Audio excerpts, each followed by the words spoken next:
ఏమైంది మామయ్య? టిఫిన్ తినడానికి వెళ్ళాడమ్మా. టిఫిన్ తినడానికా? అవునమ్మా. వాడికి జీడిపప్పు ఉప్మా అంటే చాలా ఇష్టం. అది వాళ్ళ ఇంట్లో చేయలేదని బయట తినడానికి వెళ్ళాడమ్మా.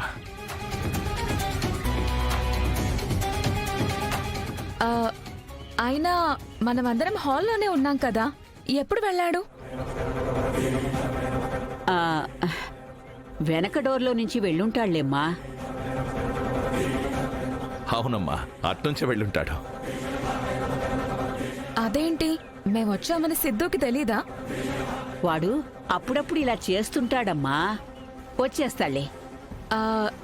నాకు చెప్తే నేను జీడిపప్పు ఉప్మా ఇంట్లోనే చేసి తీసుకొచ్చేదాన్ని కదా. నీకు ఉప్మా చేయడం కూడా వచ్చా తల్లి? వచ్చా ఏంటమ్మా, తను ఏ వంట అయినా చాలా ఈజీగా టేస్ట్గా చేస్తుంది.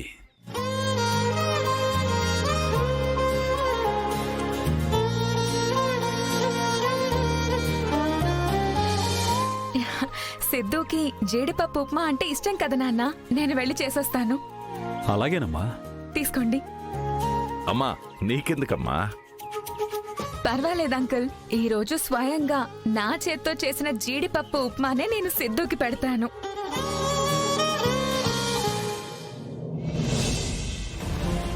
నీ బొందే, నీ బొంద. సిద్ధు వెళ్ళింది ఉప్మా తినడానికి కాదు, తులసి దగ్గరికి వెళ్ళుంటాడు. ఈ పిచ్చిదానికి అది అర్థమై చావట్లేదు.